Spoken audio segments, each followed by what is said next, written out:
स्वागत है आप सभी का मेरी क्लासेस में। और लाइट कितने बंद कितनी है?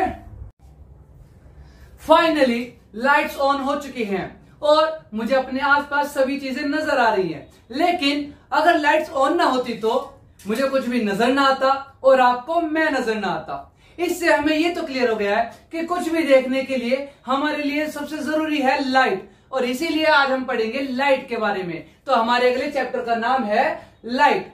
अब लाइट के बारे में पढ़ने से पहले मैं आपको ये बताना चाहता हूं कि अगर हमारे आसपास लाइट हो भी पर मैं अपनी आंखें बंद कर लूं तो क्या मुझे कुछ नजर आएगा? नहीं। तो लाइट के साथ साथ हमारे लिए जरूरी है आंखें, आईज। तो इसीलिए हमारा अगला चैप्टर है ह्यूमन आईज के बारे में। तो अगले चैप्टर की बात अगले चैप्टर में करेंगे। फिलहाल हम पढ़ते हैं लाइट के बारे में। तो ये लाइट क्या है? जैसा कि हम सब जानते हैं कि हमारे आसपास डिफरेंट फॉर्म्स ऑफ एनर्जीज है। हम सब इंट्रोड्यूस्ड है इन फॉर्म्स ऑफ एनर्जीज से, जैसे कि mechanical energy, electrical energy, wind energy. But most of the energies का जो मेन सोर्स है, मेजर सोर्स ऑफ एनर्जी है, वो हम सभी जानते हैं कहां से मिलता है हमें? सन से। और सन से मिलती है हमें सनलाइट। तो ये लाइट क्या चीज है? ये लाइट होती है एक फॉर्म ऑफ एनर्जी जो कि क्या करती है, हमारी आंखों में एक सेंसेशन देती है विजन का, जिससे हम चीजें देख पाते हैं।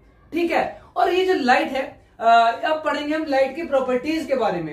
ये जो लाइट है ये ट्रेवल करती है इलेक्ट्रोमैग्नेटिक वेव के जरिए, क्योंकि इसको क्या है, कोई भी मीडियम नहीं चाहिए ट्रेवल करने का। जैसे कि आप सब जानते हैं, आपने सुना होगा कि जो साउंड है, साउंड के बारे में आपने थोड़ा बहुत सुना होगा कि उसको ट्रेवल करने के लिए क्या चाहिए? मीडियम चाहिए उसको, या तो वो सॉलिड में, ये कोई मतलब कोई भी मैटर होना चाहिए उसके आसपास, है ना। सॉलिड हो चाहे लिक्विड हो चाहे गैस हो, जब भी कोई मैटर होगा, कोई मीडियम होगा, उस मीडियम में से साउंड क्या कर पाएगी? ट्रेवल कर पाएगी। लेकिन जो लाइट है उसको ट्रेवल करने के लिए कोई मीडियम ही नहीं चाहिए। इसीलिए आप जानते हैं कि अर्थ के बाहर स्पेस में कोई मैटर नहीं है, वहां पर स्पेस है, वो खाली जगह है, एक तरह से वैक्यूम है। तो वैक्यूम में साउंड तो ट्रेवल नहीं कर सकती, लेकिन वैक्यूम में भी जो लाइट है वो सन से ट्रेवल करके कहां आ रही है? अर्थ सरफेस पर आ रही है, और बाकी सब जगह की जगह भी जा रही है। तो इससे हमें ये पता चला कि जो लाइट है उसको ट्रेवल करने के लिए कोई भी हमें क्या नहीं चाहिए? मीडियम नहीं चाहिए। तो लाइट कहीं भी ट्रेवल कर सकती है। इसीलिए हम कह सकते हैं कि जो लाइट है वो इलेक्ट्रोमैग्नेटिक वेव की तरह ट्रेवल करती है। अब इसके अलावा हम पढ़ते हैं लाइट की हमारी अगली प्रॉपर्टी, कि जो लाइट है वो करती है एक स्ट्रैंड्स की एक प्रॉपर्टी है उसकी, कि वो स्ट्रेट लाइन में ट्रेवल करती है। कैसे? क्योंकि जो लाइट होती है ना, उसके पास कुछ लाइट के अंदर कुछ पार्टिकल्स होते हैं। जैसे कि हमें पता है फोटोसिंथेसिस एक प्रोसेस होता है, उसका नाम फोटोसिंथेसिस क्यों पड़ा? क्योंकि सनलाइट के अंदर वो क्या कर रहे हैं? अपना फूड सिंथेसाइज कर रहे हैं। और सनलाइट के अंदर क्या है? फोटॉन्स, लाइट के पार्टिकल्स। तो लाइट के कुछ पार्टिकल्स होते हैं जिनका नाम क्या होता है? फोटॉन्स होता है। वो छोटे छोटे छोटे छोटे पार्टिकल्स होते हैं हमारे, और वो पार्टिकल्स जो है वो पार्टिकल्स हमारे हमेशा स्ट्रेट लाइन में ट्रेवल करते हैं, जिस वजह से मुझे ऐसा नजर आता है कि जो लाइट है वो एक बीम में, एक रे में ट्रेवल कर रही है और स्ट्रेट लाइन में ट्रेवल कर रही है। तो इसी से हमारा बना लाइट की अगली प्रॉपर्टी का पॉइंट, कि जो लाइट है उसका ड्यूअल नेचर है। वेव का तो नेचर है ही, वो इलेक्ट्रोमैग्नेटिक वेव में तो ट्रेवल कर ही रही है, साथ में उसका पार्टिकल नेचर भी है, क्योंकि उसके अंदर पार्टिकल्स मौजूद है जिनका नाम हमने क्या रखा? फोटॉन्स, जो कि स्ट्रेट लाइन में ट्रेवल करते हैं और ये बंच में होते हैं, गुच्छे में ट्रेवल करते हैं, जिस वजह से हमें क्या लगता है कि रे जो है एक बीम में, एक लाइट जो बीम में, एक रे में ट्रेवल कर रही है स्ट्रेट लाइन में। अब आती है हमारी लाइट की अगली प्रॉपर्टी, कि जो हमारी लाइट है वो उसकी जो स्पीड है वो काफी ज्यादा स्पीड से ट्रेवल करती है। और हमारी स्पीड ऑफ लाइट क्या होती है? हम सभी को पता है 3 × 10⁻⁻ मीटर/सेकेंड। यानी कि एक सेकंड में जो हमारी लाइट है वो 3 × 10⁸ मीटर/सेकेंड की स्पीड से ट्रेवल करती है वैक्यूम में। ठीक है। और वैक्यूम में इसकी क्या होती है? मैक्सिमम स्पीड होती है, या फिर एयर में भी। खैर अलग अलग मीडियम में अलग अलग स्पीड होती है, इस बारे में हम चैप्टर में आगे जानेंगे लाइट की। लेकिन अब हम जानते हैं आगे कि अब मुझे ये बताओ, ये तो हमने जान लिया लाइट के बारे में कि लाइट क्या होती है, क्योंकि चैप्टर का नाम है लाइट, तो लाइट के बारे में कुछ कुछ जानना जरूरी था, तो हमने जान लिया। अब मुझे बताओ कि ऐसा क्या हुआ कि लाइट को ऑन करते ही, जैसे ही कमरे में लाइट आई और मुझे चीजें नजर आ गई, बताओ, जवाब दो। कुछ ऐसा हुआ होगा कि लाइट के आते मुझे चीजें नजर आ रही हैं, लेकिन जब लाइट नहीं थी, आंखें तो मैंने तब भी खोली हुई थी, चीजें तो मुझे तब भी नजर आ रही थी। तो ऐसा क्या हुआ कि लाइट खुलते ही मुझे वो चीजें नजर आने लगी जो कि लाइट ना होने पर, आंखें खोलने पर भी वो चीजें मुझे नजर नहीं आ रही थी, है ना। तो ऐसा क्या होता है कि जो लाइट है ना, वो जब ट्रेवल करती है ऐसे बंच में, एक स्ट्रेट लाइन में, तो वो किसी भी ऑब्जेक्ट से जब टकराती है तो वहां से बाउंस बैक करती है ना। मैक्सिमम ऑब्जेक्ट से वो क्या करती है, बाउंस बैक करती है, और लाइट वहां से बाउंस बैक करके टकरा करके वापस आती है। और जो वही लाइट जो उससे बाउंस बैक करके आई, टकरा करके वापस आई है किसी ऑब्जेक्ट से, वही लाइट आती है कहां, मेरी आंखों में, और उस ऑब्जेक्ट की मेरी आंखों में क्या बन जाती है, एक इमेज बन जाती है। इसीलिए मुझे वो ऑब्जेक्ट क्या करता है, दिखाई देता है। तो मैं क्या कह सकता हूं कि जो लाइट है, क्या मुझसे टकरा कर कहीं जा रही होगी, बिल्कुल जा रही होगी। जैसे अभी आप मुझे देख पा रहे हो, क्यों देख पा रहे हो, क्योंकि लाइट मुझसे टकरा के आ रही है आपकी तरफ कैमरा के लेंस में, और वहां से मेरी एक इमेज बन रही है, जिस इमेज को आप देख पा रहे हो।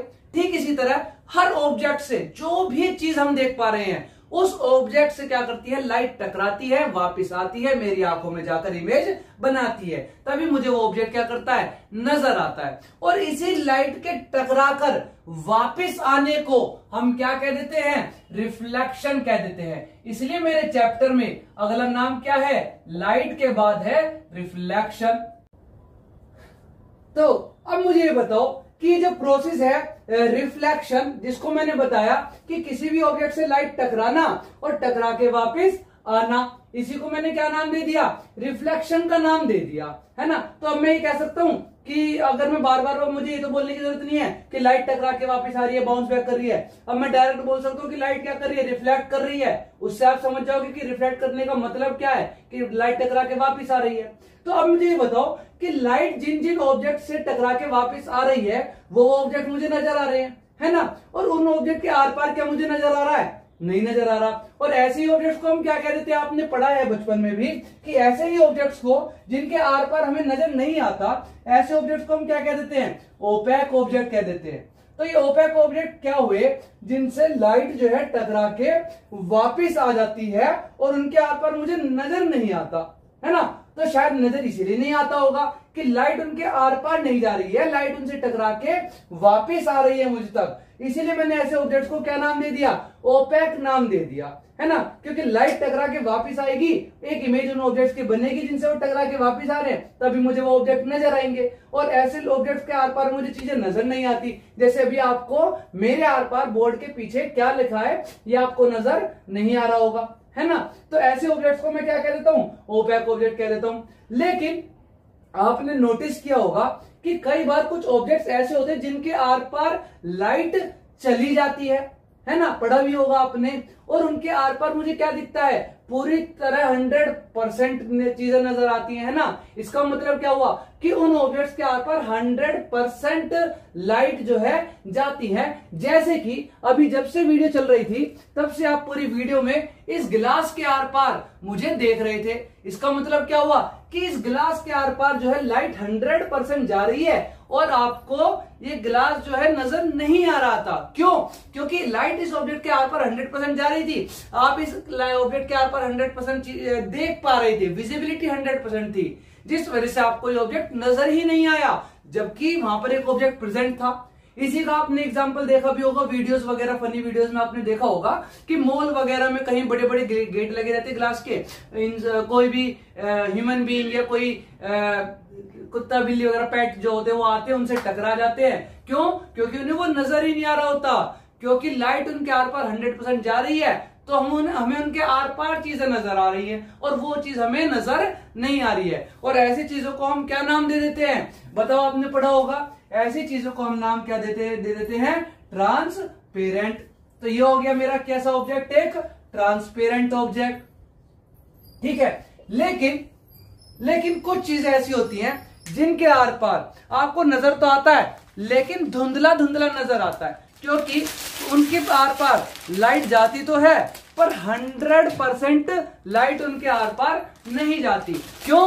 क्योंकि लाइट जो है कुछ तो उनके आर पार जा रही है ना। लाइट कुछ तो इनके आर पार जा रही है, लेकिन कुछ कुछ जो है इनसे टकरा करके वापस भी आ जा रही है ना। लाइट कुछ इनसे टकरा के वापस भी आ रही है। तो ऐसे ऑब्जेक्ट्स को हम क्या नाम दे देते हैं? ट्रांसल्यूसेंट का नाम दे देते हैं, जिनसे कुछ तो लाइट क्या कर रही है? टकरा के वापस आ रही है, यानी कि क्या कर रही है? रिफ्लेक्ट कर रही है। और इसी प्रोसेस को मैंने क्या नाम दे दिया था? रिफ्लेक्शन नाम दे दिया। लेकिन कुछ ऑब्जेक्ट जिनके आर पार लाइट 100% जा रही है और उनके आर पार हम देख पा रहे हैं, तो वो क्यों था? क्योंकि लाइट उनके आर पार 100% जा रही है। तो लाइट जिसके आर पार 100% जा रही है, हमें उसका भी तो कुछ नाम रखना पड़ेगा। तो उसका नाम क्या है? रिफ्रैक्शन। क्या नाम रख दिया हमने लाइट के आर पार जाने को?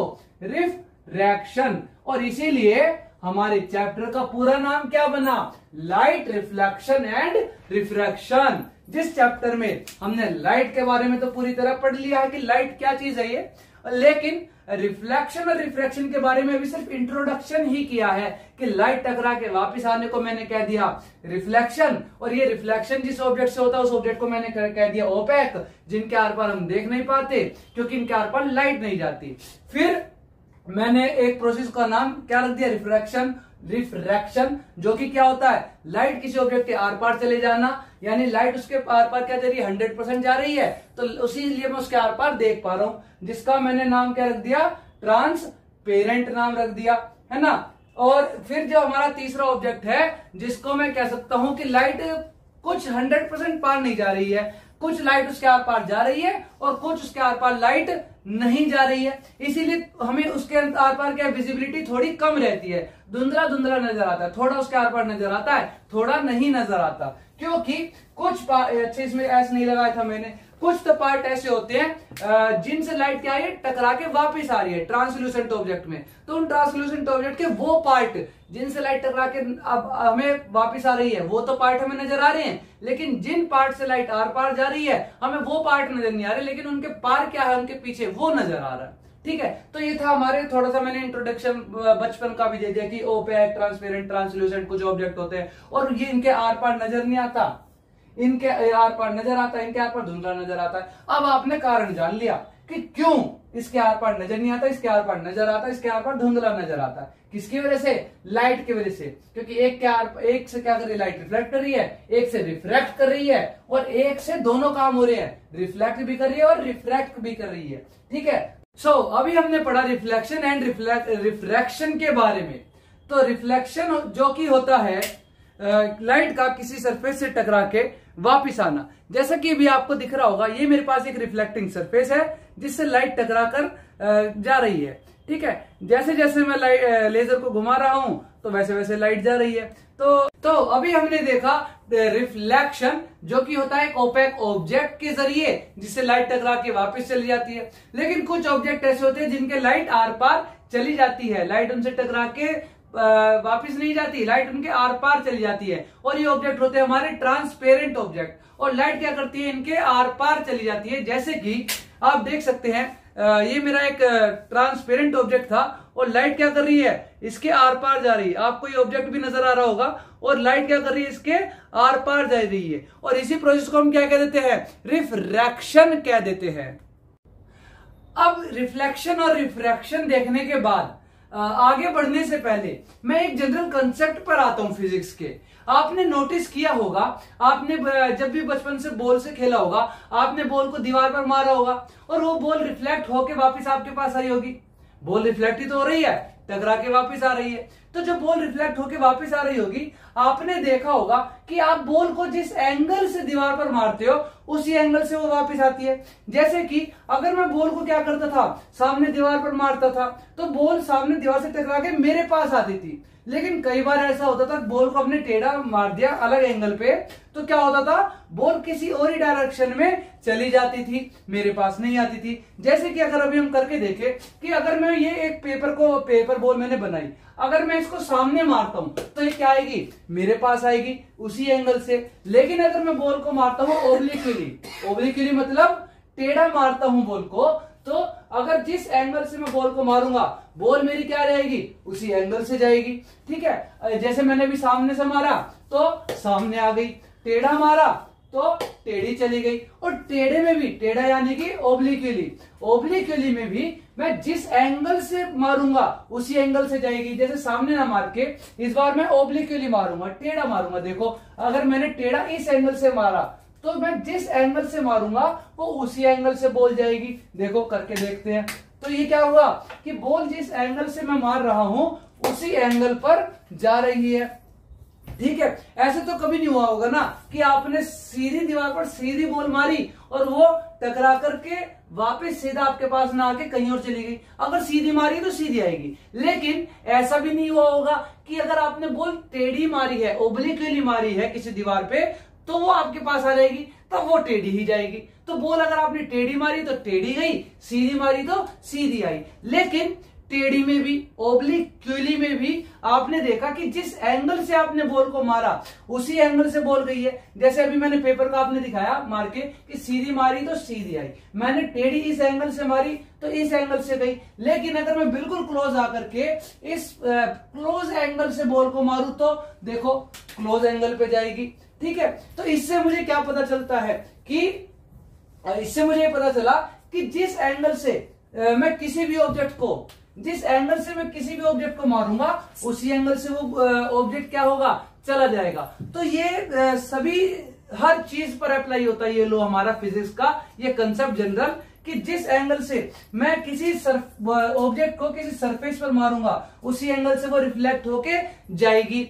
और यही कंसेप्ट मेरे अप्लाई होते हैं किस पर, लाइट पर। तो लाइट के कंसेप्ट भी अभी हम देखेंगे। तो लाइट के ऊपर हम ये कंसेप्ट फिजिक्स के अप्लाई करके देखते हैं कि जो मेरा एक ये रिफ्लेक्टिंग सरफेस है जिस पर मेरी लाइट क्या होगी, रिफ्लेक्ट होगी। तो मैं अलग अलग एंगल से इस पर लाइट रिफ्लेक्ट करवाऊंगा और आप नोटिस करना कि जिस एंगल से लाइट इस पर पड़ेगी उसी एंगल से जाएगी। अगर मैं क्लोज एंगल से मारूंगा तो क्लोज एंगल से जाएगी, थोड़ा ज्यादा एंगल लेकर के मारूंगा तो ज्यादा एंगल से जाएगी, अगर बिल्कुल सीधी मारूंगा तो बिल्कुल सीधी आएगी। तो यही अब हम करके देखते हैं। आप देख सकते हैं कि मैं सरफेस के 90 डिग्री पर जब लाइट को मार रहा हूं तो वो लाइट क्या हो रही है, 90 डिग्री पर ही रिफ्लेक्ट होकर के वापस जा रही है। लेकिन जैसे जैसे मैं इस 90 डिग्री के एंगल से सरफेस के क्लोज लाता जाऊंगा अपने सोर्स ऑफ लाइट को, यानी कि लेजर लाइट को, वैसे वैसे एंगल क्या होगा, बढ़ता जाएगा। और वैसे वैसे ही लाइट जो है जो स्ट्राइक हो रही थी सरफेस पर उसी एंगल से क्या होगी, वो रिफ्लेक्ट होती जाएगी लाइट। तो ये आप देख सकते हैं कि जैसे जैसे मैं एंगल बढ़ा रहा हूं या सरफेस के क्लोज ला रहा हूं लाइट को, तो जिस एंगल से लाइट स्ट्राइक हो रही है उसी एंगल से लाइट रिफ्लेक्ट हो रही है। आपने देखा रिफ्लेक्शन और रिफ्रैक्शन के इंट्रोडक्शन, उसके बाद अभी हमने देख लिया कि कैसे लाइट जो है रिफ्लेक्ट करती है किसी रिफ्लेक्टिंग सरफेस से और रिफ्रैक्ट करती है किसी रिफ्रैक्टिंग सरफेस से, ट्रांसपेरेंट सरफेस से, ऑब्जेक्ट से। तो आप देखते हैं, और फिर आपने ये भी देखा कि जो ट्रांसपेरेंट ऑब्जेक्ट होते हैं या जो ओपेक ऑब्जेक्ट होते हैं उनमें किस तरह से लाइट जो है रिफ्लेक्ट होती है। हमने देखा कि जो एंगल है, जिस एंगल से लाइट आएगी उसी एंगल से लाइट जाएगी, है ना। ये लाइट आई है और ये लाइट गई है। तो आपने देखा कि जिस तरीके का एंगल यहां से इंसिडेंट हुआ है उसी एंगल से लाइट रिफ्लेक्ट करके गई है। अगर मैंने लाइट को थोड़ा और सरफेस के क्लोज लेकर आया तो लाइट जो रिफ्लेक्ट होकर जाएगी वो भी सरफेस के क्लोज जाएगी, है ना। या फिर अगर मैं लाइट को ये थोड़ा क्लोज से थोड़ा दूर हो गई थी लाइट, ये अगर लाइट को और दूर लेकर जाऊं तो लाइट और दूर से निकलेगी सरफेस के। तो जिस तरह के एंगल से मैं लाइट को क्या करूंगा, इंसिडेंट करूंगा, उसी एंगल से क्या करेगी, लाइट रिफ्लेक्ट करेगी। और यही हमारा एक लॉ ऑफ रिफ्लेक्शन, और इसी को हम क्या कहते हैं, कुछ लॉज ऑफ रिफ्लेक्शन होते हैं जिनमें से ये कहलाता है हमारा एक लॉ ऑफ रिफ्लेक्शन, कि जो इंसिडेंट एंगल होता है वो इक्वल टू होता है हमारा हमेशा रिफ्लेक्टेड एंगल के।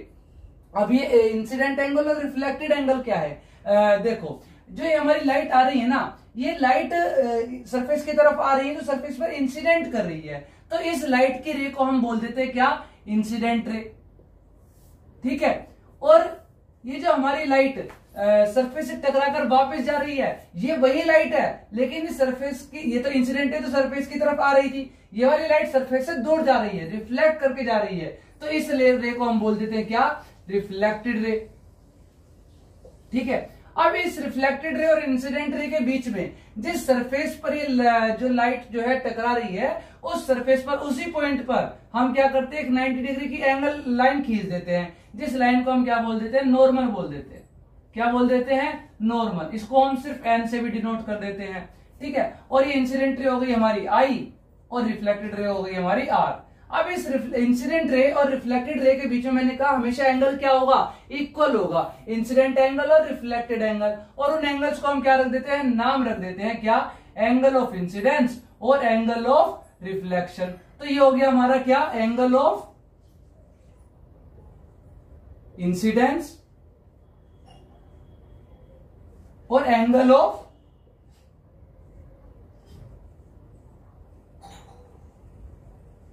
रिफ्लेक्शन। और मैंने अभी आपको बताया कि जो हमारा लो है वो क्या कहलाता है। अभी हमने एक्सपेरिमेंट भी करके देखा कि जिस एंगल से लाइट आएगी उसी एंगल से लाइट जाएगी, और इसी को हम क्या कह देते हैं, लॉ ऑफ रिफ्लेक्शन का एक लॉ कह देते हैं कि the incident angle of incidence is always equal to the angle of reflection. ये दोनों एंगल हमेशा क्या होंगे, आपस में हमेशा इक्वल होंगे।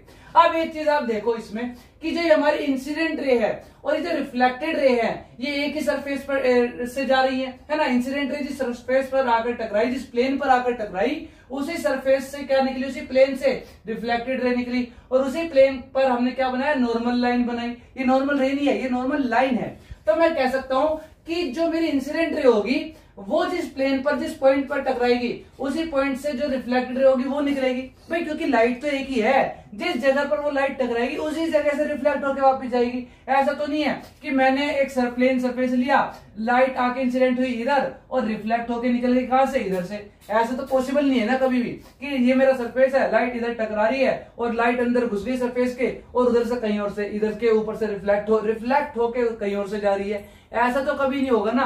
तो जैसे कि आप देख सकते हैं अपने बचपन में वो ये भी बॉल वाला एग्जांपल कि आपने बॉल को मारा सामने दीवार पे, तो जिस जगह पर दीवार पे बॉल टकराई है उसी जगह से बॉल टकरा के वापस आएगी। ऐसा तो नहीं कि बॉल मैंने मारी इस दीवार में और बॉल निकल गई सामने से इस दीवार में से, ऐसे तो कभी नहीं होगा ना।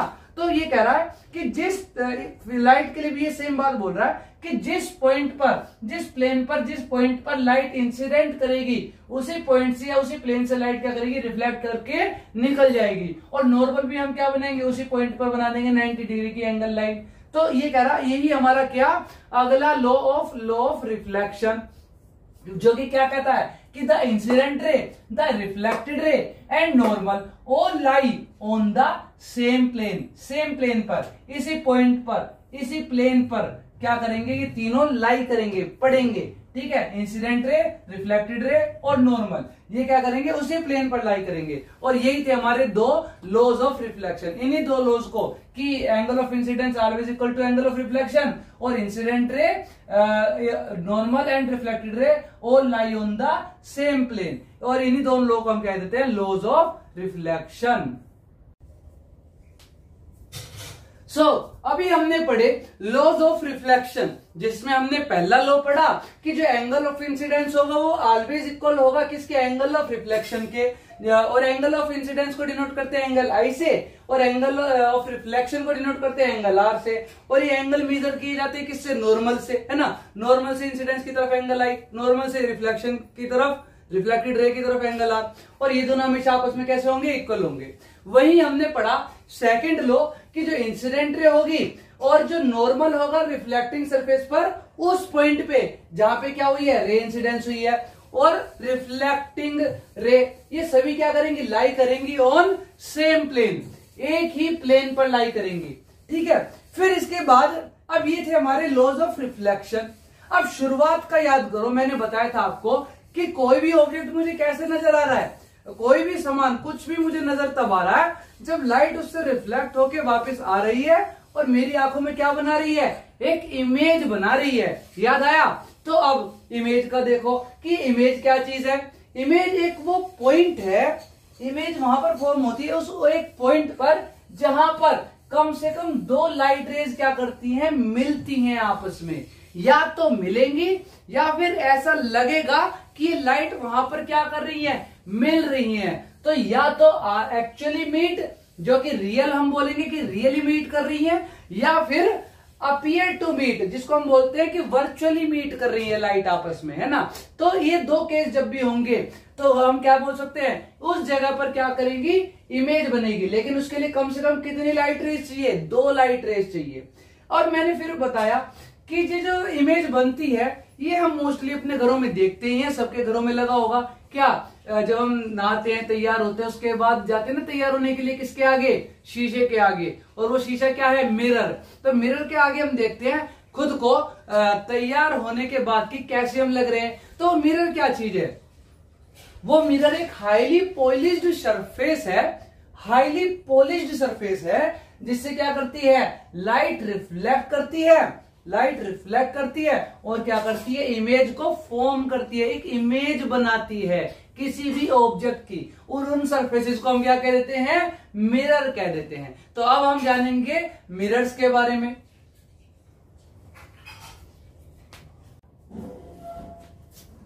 अभी हमने इमेज में देखा कि इमेज तब बनती है जब एटलीस्ट 2 लाइट रेज या तो आपस में मीट करे, रियली, है ना, या तो सच में मीट करे, एक्चुअली मीट करे, या फिर अपीयर करे ऐसे कि वो आपस में मीट कर रही है ना। जब एक्चुअली मीट करती है तो रियल, और जब एक्चुअली मीट नहीं करती है तो वर्चुअल। लेकिन या तो मीट करे या मीट करती हुई, मिलती हुई हमें नजर आए, लगे ऐसा कि मीट कर रही है, मिल रही है आपस में, तब क्या बनेगी, इमेज बनेगी।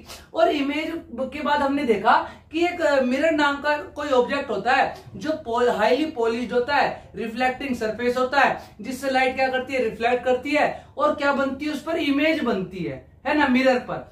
तो ये जो मिरर होता है हमारा, ये भी 2 टाइप्स का होता है, प्लेन मिरर और स्फेरिकल मिरर। ठीक है, जो प्लेन मिरर होते हैं हमारे, वो कैसे मिरर होते हैं, आप सभी ने अपने घर में देखे होंगे कि जो भी हमारे ड्रेसिंग टेबल वगैरह में लगे हुए हैं, बाथरूम में लगे रहते हैं मिरर्स हमारे मोस्ट कई बार। तो ये जो आप एक मिरर देख रहे हैं, ये एक प्लेन मिरर है। जैसा कि आप देख पा रहे हैं कि प्लेन मिरर में भी क्या बनती है, इमेज बनती है।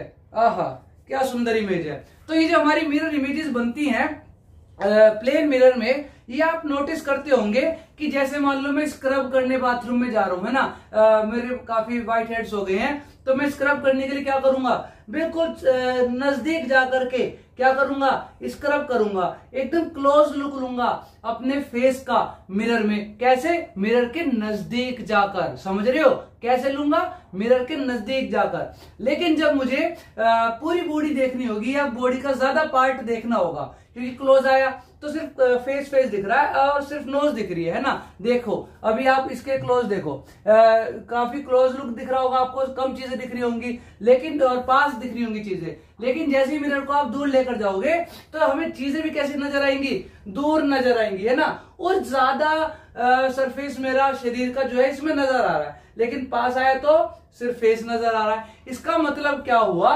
कि जो हमारे प्लेन मिरर होते हैं ना, उनमें जो इमेज होती है, एक तो जितनी दूर मिरर के ऑब्जेक्ट होता है कोई भी, जैसे मैं अभी मिरर के दूर ऑब्जेक्ट था, है ना, ऑब्जेक्ट मिरर के सामने मैं एक ऑब्जेक्ट था, तो मिरर के सामने जितनी दूर कोई ऑब्जेक्ट होता है उतनी ही दूर उस मिरर से क्या बनती है, इमेज बनती है। तो जब इसका मतलब क्या हुआ कि ऑब्जेक्ट मिरर से ऑब्जेक्ट जितनी दूर है, जितनी डिस्टेंस पर है, उतनी ही डिस्टेंस पर क्या होगी, मिरर से इमेज होगी। तो मिरर जो इमेज जो है वो उतनी दूर बनती है मिरर के जितनी दूर ऑब्जेक्ट है।